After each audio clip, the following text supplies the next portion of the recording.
How are you guys? What's up, Nathan? How are you today?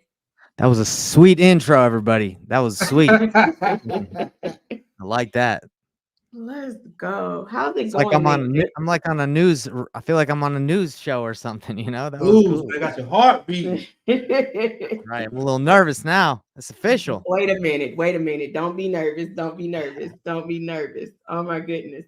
Well, I'm super excited. Tony, are you ready to go? I'm ready, but y'all, she messed up too. So Don't tell my I'm trying to business. fix her mix up. Don't tell my Oh, it's business. okay. It's But technology. let's take not look. So I can't share it Okay, well, I can share mine. to the group. Yep. Did you change? Yes. Okay.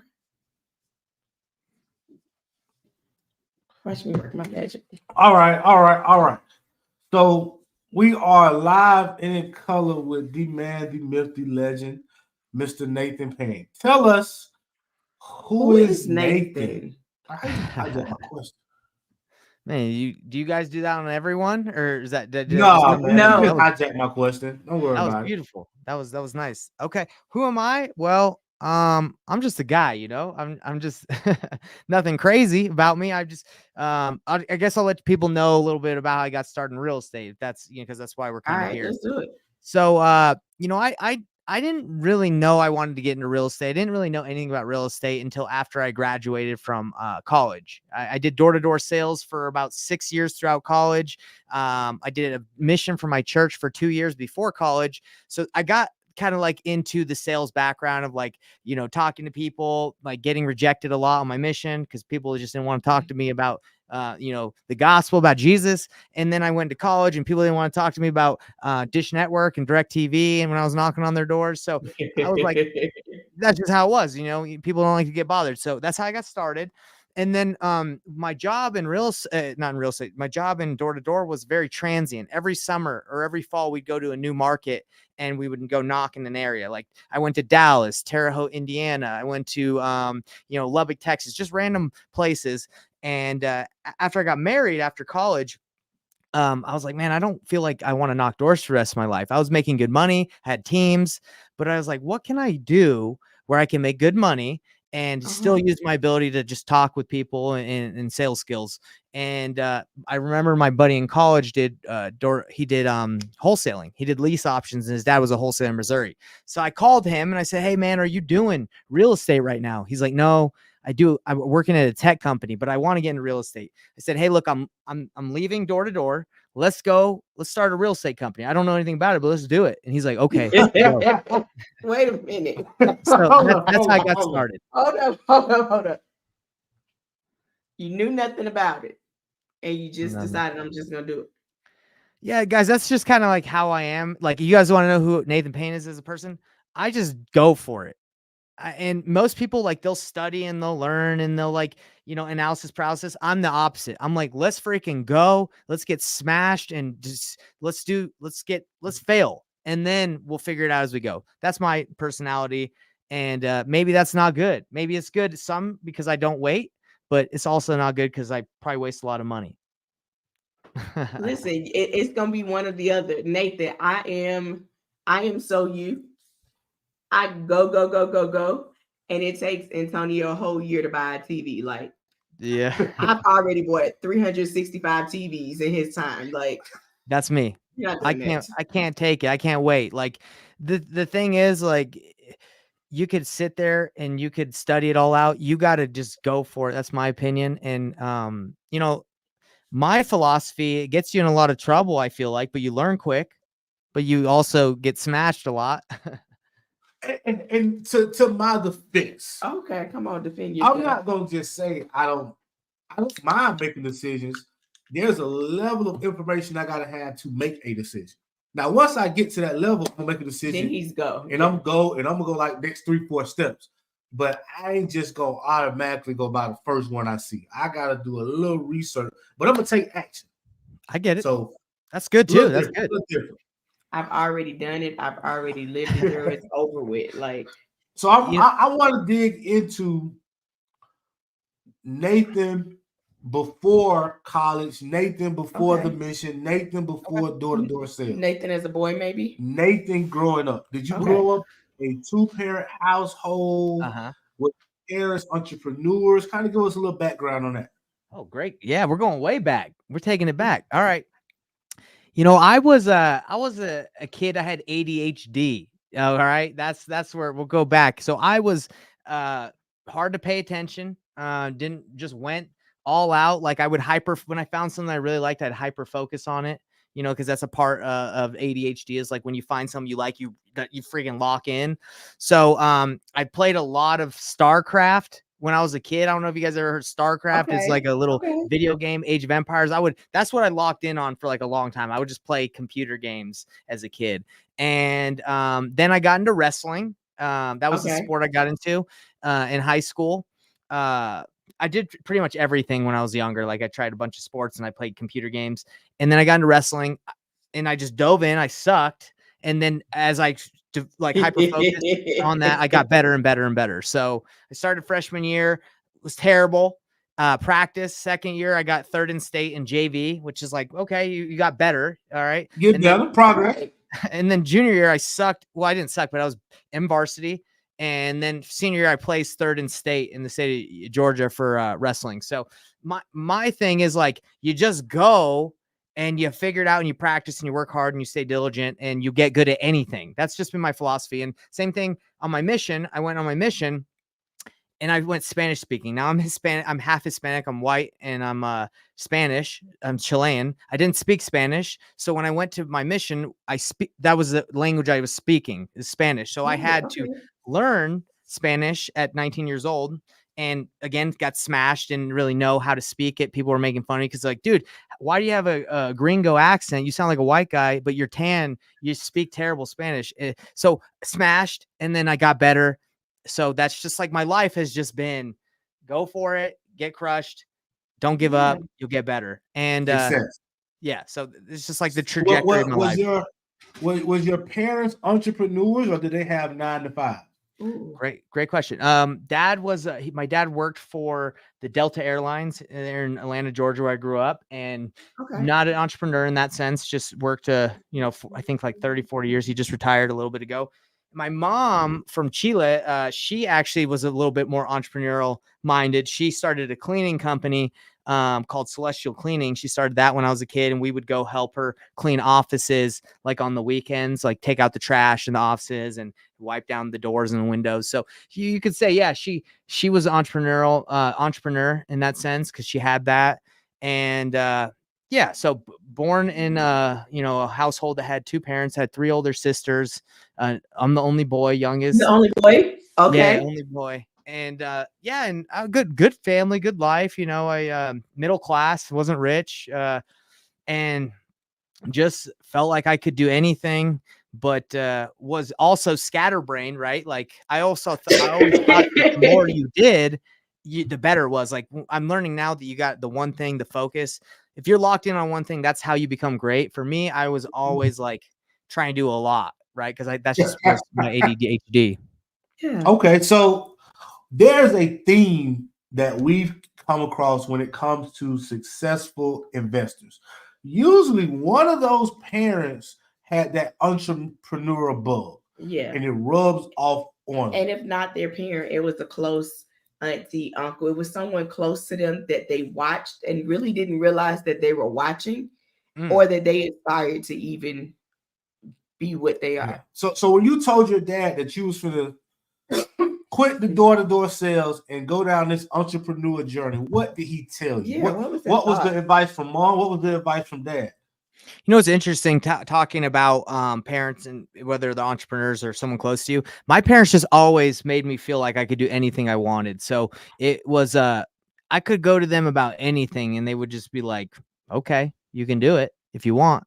So I think when I told my parents, I told my wife, they were just like, okay, let's go for it, see how it goes.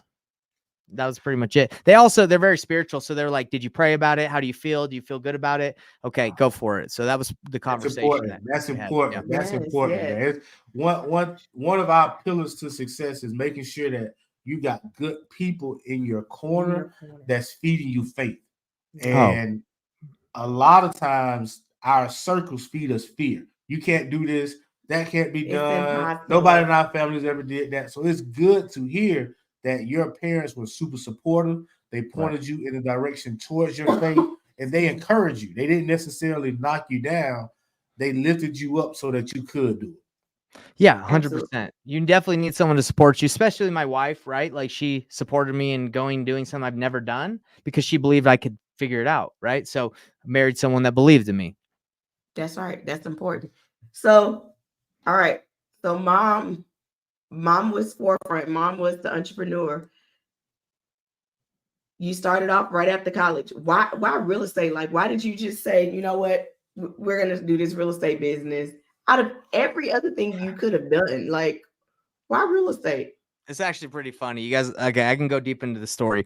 So while I was after I graduated from college and I was like, I don't want to do door to door anymore. I actually like was asking around like to find out who was making a lot of money and what they were doing. And my dad knew this guy from church that lived in Bakersfield, California, who was an insurance. He did property insurance. I think that's what he would do for like property and casualty. I can't remember exactly, but he made a ton of money, right? So when I was doing door-to-door sales, I actually had met him when I was in Bakersfield trying to sell Dish, and he sat me down and he told me how he made all his money, right?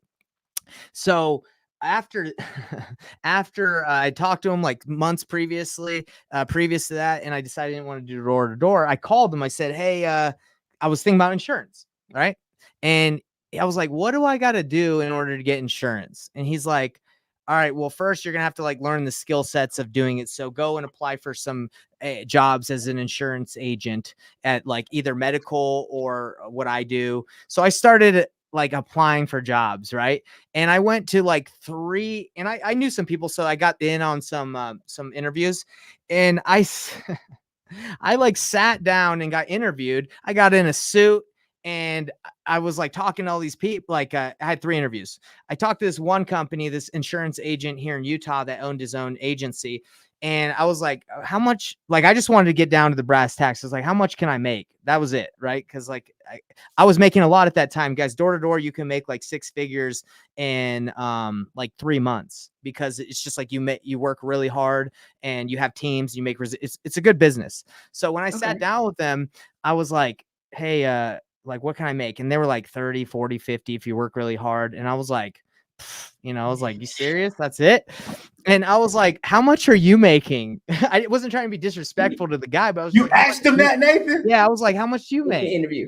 In the interview, yeah, because I wanted to know, like, how do I get to where you're at? He's like, well, that takes like 10, 15, 20 years of working really hard, and then you can make like 100K and 120K, whatever. And I was like, yeah, I don't think this is for me. I'm not like, I didn't say that to them, right? I'm not disrespectful, but in my mind, I was like, that's not it. That's not going to work for me. So I was like, forget that. Then I went and interviewed at for medical insurance to sell that. Same thing. You can make like 40, 50, 60, and then eventually you can get up.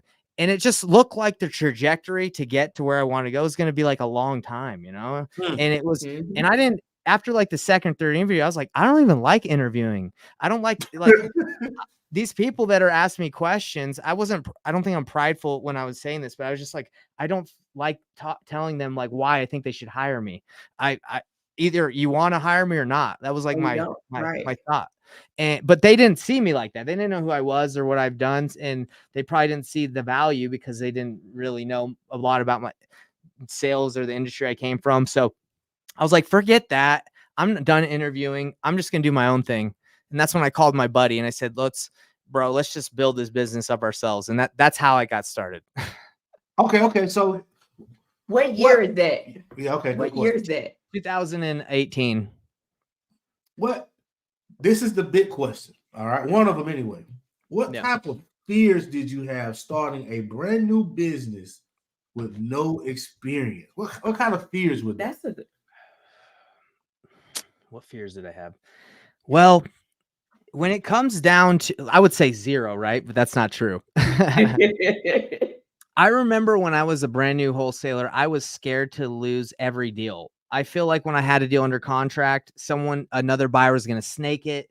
I felt like there was a scarcity, like limited deals. I was scared that the seller would talk to the buyer at the walkthrough. There was a lot of fears I had Absolutely. because I didn't know like what to do. Like I didn't know if I locked up a property, if I could find a buyer and I would have to cancel and the seller would be mad. Um, on my first deal that I did something you're not supposed to do. I took a deal, house under contract, and I sent out to every agent in the state of Utah. I just emailed every agent in the state of Utah, and they turned me into the board of realtors on my first deal. So I had to go sit down with the board of realtors in the state of Utah, and they were like, "What are you doing, son?" And I was like, "I don't know. I'm just trying to wholesale this deal." Great answer. Yeah. Wow. And the guy in a suit, like at the board of realtors, who probably was like the officer there, he like recorded the conversation. He's like, "I'm gonna have to record this just to make sure. Is that okay?" And I was like, "Bro, I don't even know if I'm in trouble or not. I don't know what you're talking, what's going on." So yeah, there was a lot that you could be scared of when you don't know what you're doing. But luckily, I made it out alive. Oh man, that's crazy on your first deal to First go to the deal. highest level like that. That's not. That would have spooked most people. Wait a minute. That would have scared most people out of the business. Absolutely. But I know that you felt like, oh, this is going to be slam dunk. I'm going to email it to every realtor. So many people are going to, so many people are going to love it. They're going to compete. I'm going to make 15, 20,000 over what I'm expecting. This is going to be a home run. And then I started getting calls and they're like, "Hey, can I bring my family through? They want to buy the house." And they didn't understand what a cash offer was. They were just thinking I was just selling a house like the traditional way. So I had to find out, like tell them quickly, "Hey, this is just cash." Like you probably didn't see the email. Anyway, it was a huge mess. Did you sell that one though? I made $5,000. 5,000. Hey, that keeps the marketing going. Yeah, and it's crazy because that deal right now, we wholesaled it for $185. It's worth $550 now, like 5 years later. So whoa, talk about appreciation. Crazy. Yeah. Talk about appreciation. Yeah, I wish I would have known. Like, so the home, the property line was actually a lot bigger than what the fence was at. So it actually gave him like almost like an extra like half acre back, which gives a lot of value. But hey, you're new. You learn. Live you learn.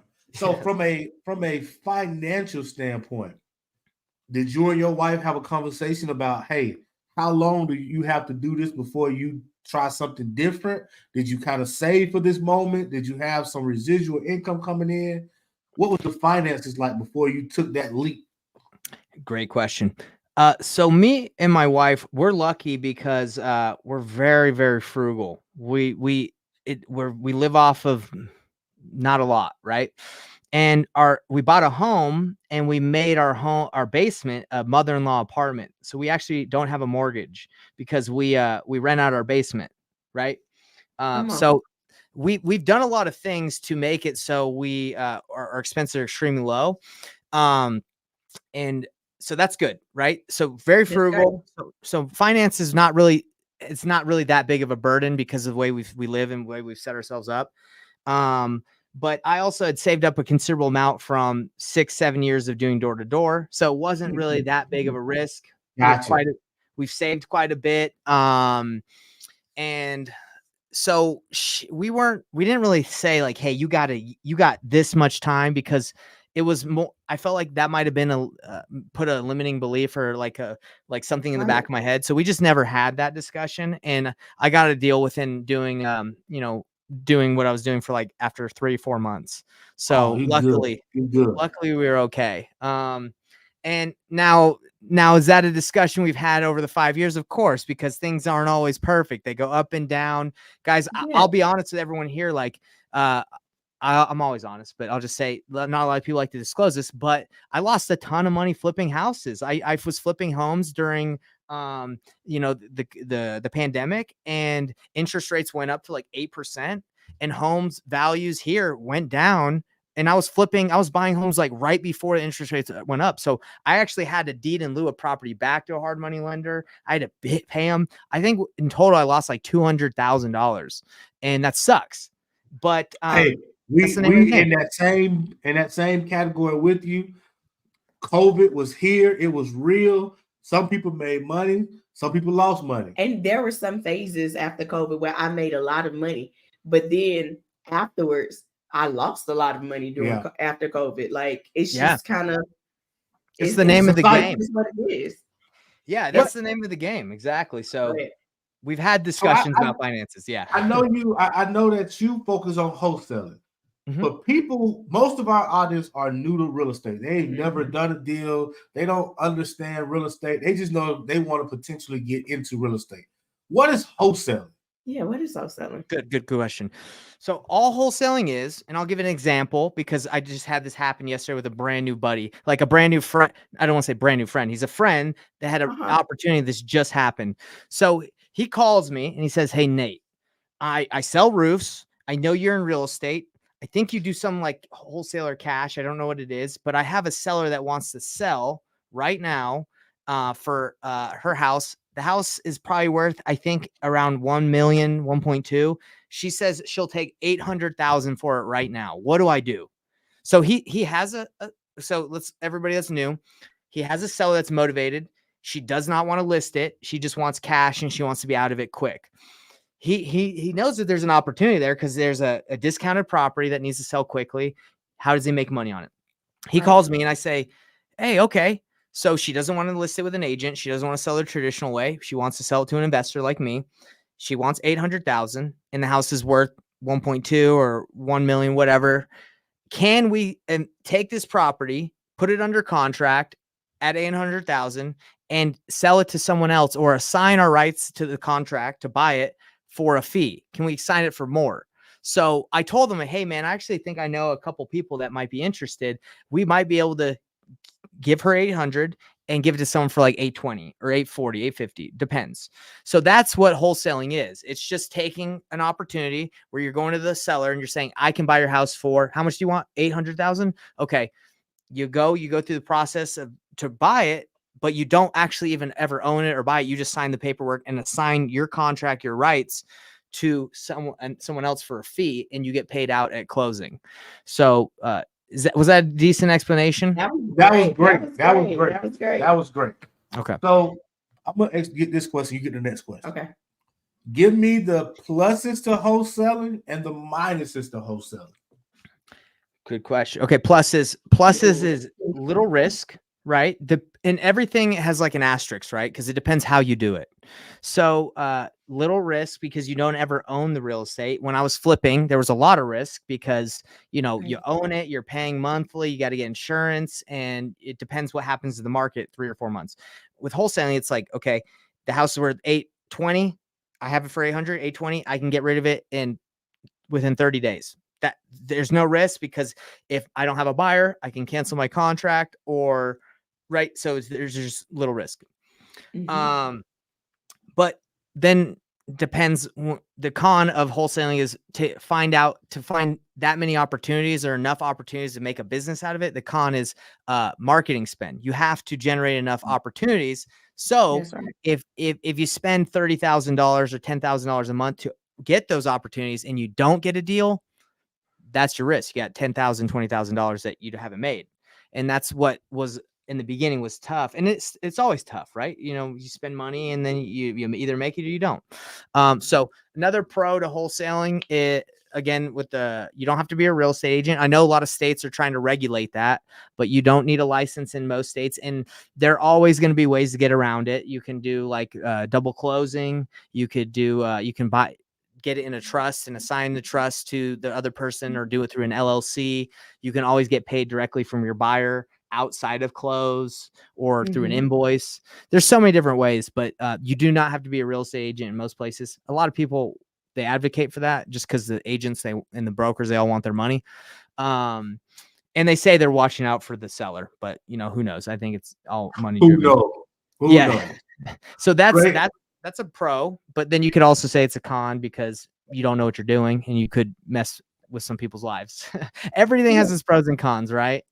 If you want to get into wholesaling, would you recommend somebody to go out there and just do it? Or what would you tell that person who's thinking about getting into wholesaling? They know that wholesaling is going to bring them some cash, but they just want to jump out and do it. What would you tell them to do? This is what I teach. So what I teach is called painless flipping, right? My name's Nathan Payne, and I make it painless for people. So what helped me to succeed in the beginning, eventually, like after I smashed my head and like trying to figure it out, right? Trying to do it the wrong way, the painful way, is I realized that I was selling most of my deals to a certain amount of cash, like the cash buyers that I knew, right? And they would tell me what they would pay, and I could go to them for advice because real estate's really interesting. You can structure deals hundreds of different ways. So what I recommend is go get a local mentor, go get a local cash buyer, or get 5 or 10. You don't have to get 1,000, just get 5 or 10 people that when you run into opportunities that the seller wants to sell fast for cash, you can just reach out to your buyers and see where they would be. What would they pay? And that's what I do. That's what I do now, because this is the way I used to do wholesaling. And I think this is not done always the right way by people, is they'll just lock up a seller and just say, hey, I can do 800,000. I can close in 30 days and just give me 7 days to check. And then in their 7 days, they'll send buyers through. And then this is normally what happens. All the buyers go through and they're like, 800,000. That's what you're asking. This house is terrible. This thing needs to be at 600,000. And then you're like, oh, okay. I thought I had my numbers right. And then you got to go back to the seller. The seller's you already told them you would buy it for that much.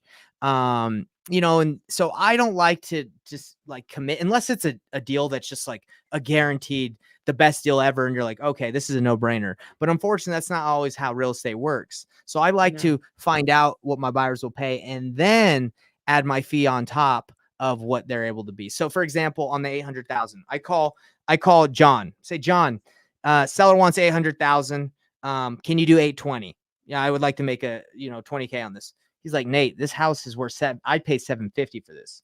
Okay. So if I get you 750, you're good. He's like, yeah.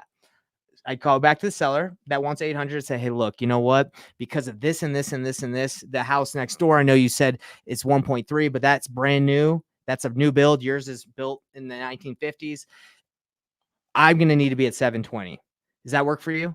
Then if she says yes, I already have someone at 750. I already made 30 and I'm good, instead of having promised her 800 when I'm going to have to go back. So I love it. That's what I recommend people to do, is to actually know what your end buyer is going to pay versus locking stuff up and wasting people's time. Cause unfortunately, that's what like 99% I think of wholesalers do, is they waste everybody's time. Agree. You gonna answer Chris Terrell? I'm gonna answer Chris Terrell, but I think that's literally how my morning went this morning. My first one was a close family friend. They were looking to sell their house, and someone told them they could get 100,000 for it if they just put it on the market. And I pulled the comps, and I'm like, nothing sold at this. The highest something has sold that was renovated was 113. You're not gonna get 113 when it hasn't been renovated since the 1960s. It's not. But you know what? Go ahead and try. And then the next one, I had a close friend, where she said, well, I got this investor that wants to sell. I need you to go look at it. And I said, okay, if I lock this up, she said, I'm gonna let you talk to the investor. No, ma'am, you're gonna get your cut. I need you to structure this deal. She said, I don't know how to do it. Don't worry, you got to get paid for this. You should be getting paid for those connections. Like, those connections are important. They're gonna feed you. They're gonna feed your family. I see we have a question in the chat that says, are you upfront with sellers about the wholesale process? Yeah. So this is my process. This is how I work with sellers. All right, everybody, this is the pitch. I actually can show people if you guys want to see like how I determine my numbers, but I can share anyway, we don't have to do that. Maybe another time. So this is how it works. Hey, I know you're wanting 800,000, right? I totally get it. If you wanted to get something like that, you're going to get a number that like a price around that area if you list it, because listing it, you're going to get families, friends, you're going to get people that are actually going to live in it. If you want to sell for cash and quick, obviously I can't pay retail. I can't get close to that. Where I would be, and this is not my final offer, right? But this is where I would be around is I'd have to get it around like, don't get shocked now, about 675,000 to 685 in that range. Okay. Does that sound like something you would be even open to considering? Oh, no way. That's way too high. I mean, that's way too low. Right. So Right. I know at this point, I'm just stopping at this role play.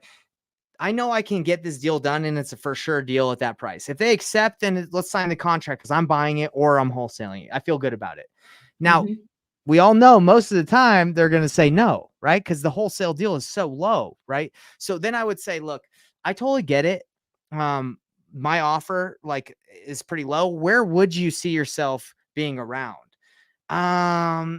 Maybe they say, ooh, maybe like I wanted 800, but maybe I could go to 750.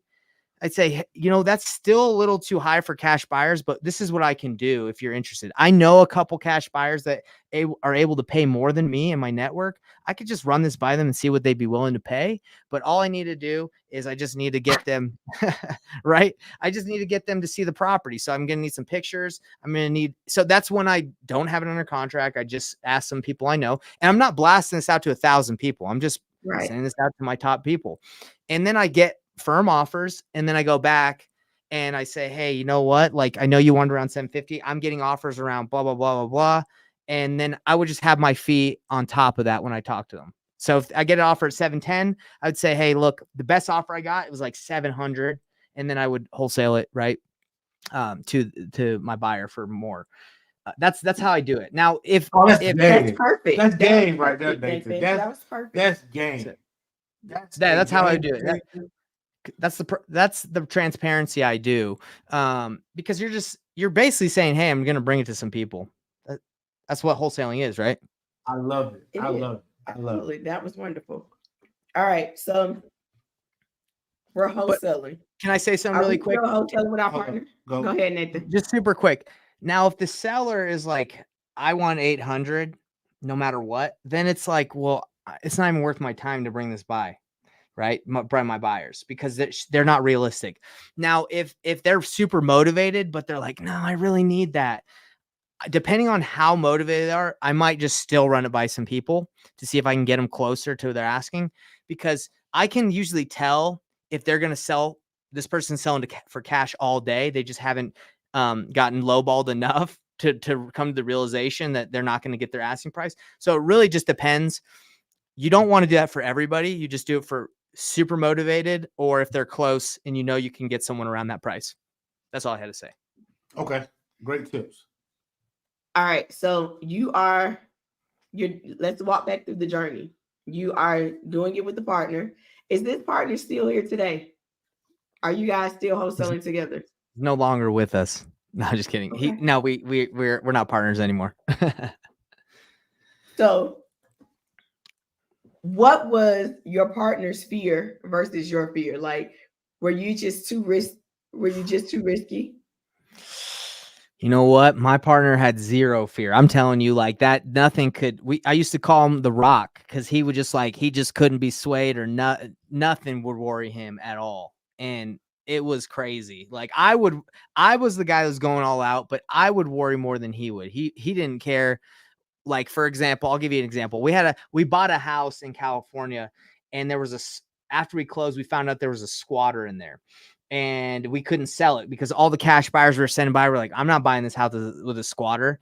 And I had actually bought the house with my own money. So I had out, it wasn't that expensive. It was like a $90,000 house. It was pretty crappy. But I had $90,000 that was just sitting there because I couldn't get it back because of the squatter. So I was like, dude, I have my money out there. Like, what are we going to do? He's like, bro, it's all good. Don't even worry about it. That was like his response. And he's like, we'll figure it out. That was always what he's like, we'll figure it out. And I'm not okay with that response ever, of like, we'll figure it out. I'm figuring it out right now. I said, no, dude, I'm figuring it out right now. So what I said to him, I said, bro, we're getting on a plane today, it was at the end of the day when we found this. I said, we're getting on a plane tomorrow, and we're going to fly to California and kick this squatter out, me and you. He's like, all right. So we got on a plane the next day, and we got the squatter out. Police got involved. It was crazy. But yeah, he was not scared at all about anything. So right now, if your ratio of deals, how many are wholesales? What percentage is flips? What does that ratio look like for you and your portfolio? I would right now it's 100% wholesale. After I got rocked by flipping, I'm like, I ain't flipping for a long time unless this Yeah, thing is. just a little bit. Pump the brake just a little bit. Okay. No. So Go ahead. I see. this is the question that we ask all of our guests, and this is going to just before you answer, take a second. All right. So, what do you feel like have been your number one obstacle thus far in your entire life? Not real estate related, not real estate, but just overall. What have Nathan had to overcome to reach success? Oh, this is easy for me. It's time, knowing how to use my time. Like I told you guys, ADHD, trying to do 10 things at once because I thought it was a superpower. I thought it was good to do multiple things. And now I've realized, bro, I got to do one thing. Like, for example, with content, I can do podcasts, I can do blah, blah, blah, all this. You can only really do one really well. And it's the same thing with real estate. I've talked to too many people that are like, they've gone to developments, fix and flips, lease options, all this stuff. And then they're like, dude, if I could go back, I would have just done one thing. So it's for me has been the time and the focus. That's it. Absolutely. I think the focus is definitely probably the hardest thing, because we are taught that, you should juggle things, you should balance a lot of things, but what are you really great at if you're good at 120 things? Like, what are you really great at? Yes, man. I think that's so powerful to know that you can be diagnosed or you can grow up with ADHD and still be successful. Yeah, I think that's powerful, Nathan. Like, and I think you need to tell that more often because there's people that's going to watch this and they're going to have, if it's not ADHD, it's some form of a deficiency or a challenge. And to know that they can look at you and say, wow, I can overcome this. I can still be successful. I don't have to be stuck in my challenge. I can overcome it. And let me say, absolutely, Tanya, Nathan, I don't know how you're able to focus like you focus. I don't know because either. I don't think I know any ADHD person that can focus and go as hard as you go. Like, I see you, and when I see you go, you go. That's not ADHD for me. Yeah. I'll tell you guys how I've been. It's what I've learned is like the mind. It's like a muscle, right? And unfortunately, like because of the way I grew up in my mind, or whatever you want to call it, disability that developed, it was harder for me to focus and exercise that muscle of concentration. But it is something you can improve, just like you can improve your muscle and your strength, your squat. It's the same thing with your mind. Like, so when I started jujitsu 2 years ago, I sucked, right? Okay. 2 years later, practicing, I'm better, right? I'm going to tournaments, I'm winning, right? It's the same thing with the mind. Like I just read a book over here. It's called Free to Focus. A lot of people, they're teaching that, well, the book talks about how people are developing that don't have ADHD, they're developing it like because with phones and notifications and lights and all these things, distractions, ads, there's companies that are trying to get everyone's attention because attention is the new currency. It's not gold. It's not like silver and all this stuff from back in the day. It's what we focus on. So we're fighting against big corporations and people that make money off of distracting us. And if you can understand that, like, you just need to focus and like you can develop that skill set, it'll get stronger. So just to answer how I got better at it is I'm very deliberate and intentional about how I use my time now. I'm time blocking.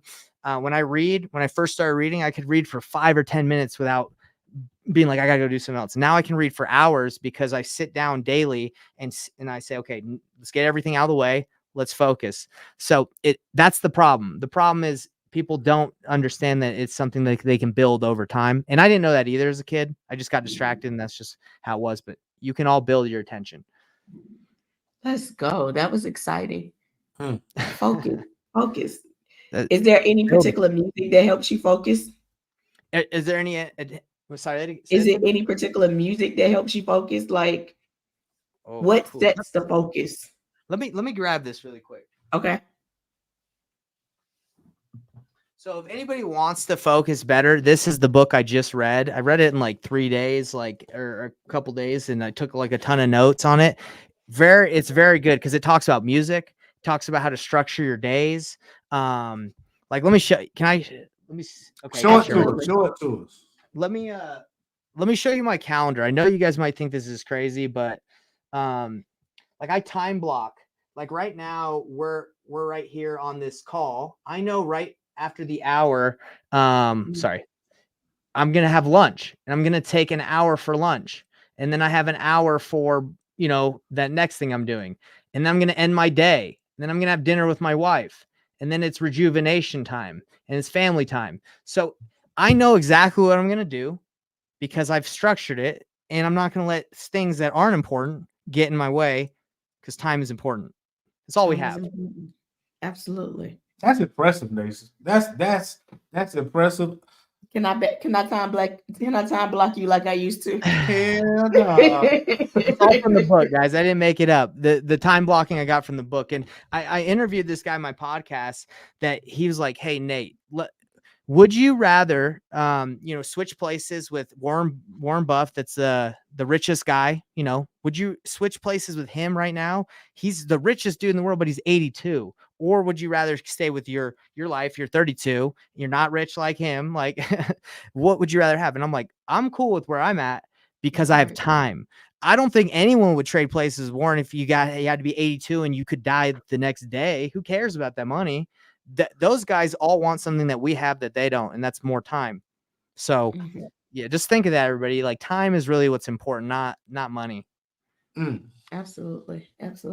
Oh, I'm man. time blocking you. Don't time block me. I'm Listen, time blocking I you. want to thank you for coming on here and giving us some nuggets, giving us a Yes. great book to read, giving us some motivation that we can do anything we put our mind to. Yes. For the people that are watching that wants to reach out to Nathan, that want to get in contact with Nathan, what's do the they follow best you? way to get in contact with you? Yeah. Ooh, great question. You can DM me on Facebook, Nathan Payne. You can hit me up. I also, if you go to painlessflipping.com, PAYNE, like my last name, Painless Flipping, you can enter into my newsletter where I send you free resources. I'm always doing something new, like where I'm giving out what I can to help you guys succeed if you want to get into wholesaling. So anyway, those are the two ways. Just DM me or just subscribe to the newsletter, and we'll get in touch somehow. Let's go. Okay. First of all, that website that was like genius. Painless. That was Oh yeah, genius. you like that? Painless Flipping? Genius. Well, how did you come up with the name? You know what? My company is actually like, the total company is called Investor Thrive, and that's like where I started at. But then I was like, look, Painless it just sounds better, So anyway, okay. Let me actually give you really where it came from. When I was doing a lot of stuff, like in the beginning, I was all over the place. Junk removal, when we were flipping houses, I was like, man, why don't I just start a junk removal company and call it Painless Junk Removal? And I was like, it's really painless because we'll take away all your junk. You don't have to do anything. So that's where the name Painless came from, because I was like, junk removal.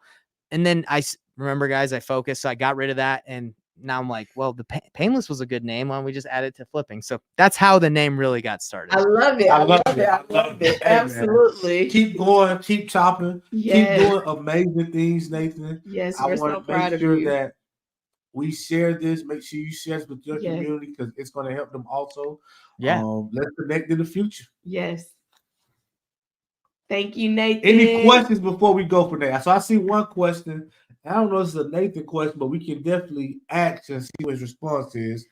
Can you have a former partner removed from your LLC? That's a good question. So I would just recommend starting a new LLC. That's kind of like what I did. My